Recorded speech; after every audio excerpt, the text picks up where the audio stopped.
மகர ராசிக்காரர்களுக்கு ஏற்றமான மாதம்.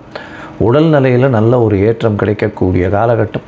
பேச்சில் சற்று கவனமாக இருக்கணும். பண வரவிற்கு பஞ்சம் இருக்காது. ஏன்னா உங்களுடைய ராசிக்கு 2ஆம் அதிபதி 2ஆம் இடத்துலையே இருக்கிறது பெரிய விசேஷம்.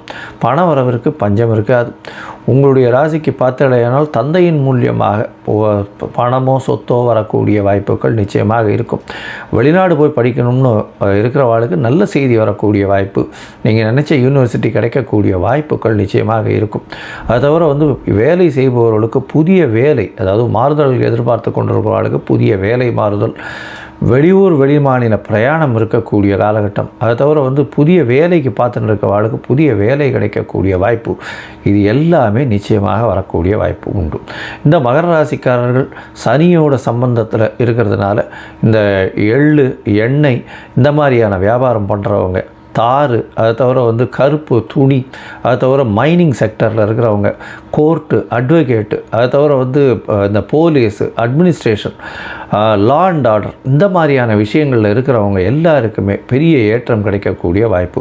ஐஏஎஸ் ஐபிஎஸ் இந்த இதில் இருக்கிறவர்களுக்கெல்லாம் திடீர் ஏற்றங்கள் கிடைக்கும், மாற்றங்கள் இருக்கும், வேலையில் மாற்றங்கள் இருக்கும், பெரிய ஏற்றம் கிடைக்கக்கூடிய காலகட்டமாக அமையிறது.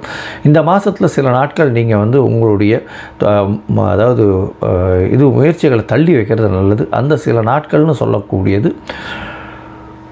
சந்திராஷ்டம நாட்கள்னு சொல்கிறோம். இந்த சந்திராஷ்டம நாட்கள் என்னென்னைக்கு வருது அப்படின்னு பார்த்தடையானால் 16ஆம் தேதி 16/10/2025 17/10/2025 வரலும், அதாவது கடைசியாக முடியும் பொழுது. ஆனால் ஆரம்பிக்கும் பொழுதே பார்க்கும்பொழுது 19/9/2025 21/9/2025 வரலும். இந்த ஒரு 4-5 நாட்கள் உங்களுக்கு சந்திராஷ்டம நாட்கள். இந்த நாட்களில் புதிய முயற்சி வேண்டாம், வெளியூர் வெளிமாநில பிரயாணம் வேண்டாம்னு சொல்கிறோம். ஒருவேளை பண்ண வேண்டியிருந்ததுன்னா சந்திரனுக்கு உண்டான எளிய பரிகாரத்தை பண்ணிட்டு போங்க. அருகில் இருக்கக்கூடிய பிள்ளையார் கோயிலில் உங்களால் முடிஞ்ச பச்சரிசி இல்லைன்னா நெல் தானமாக கொடுத்துட்டு போங்க. நல்ல ஒரு ஏற்றம் கிடைக்கும், சந்திராஷ்டமத்தின் தாக்கம் குறையும்.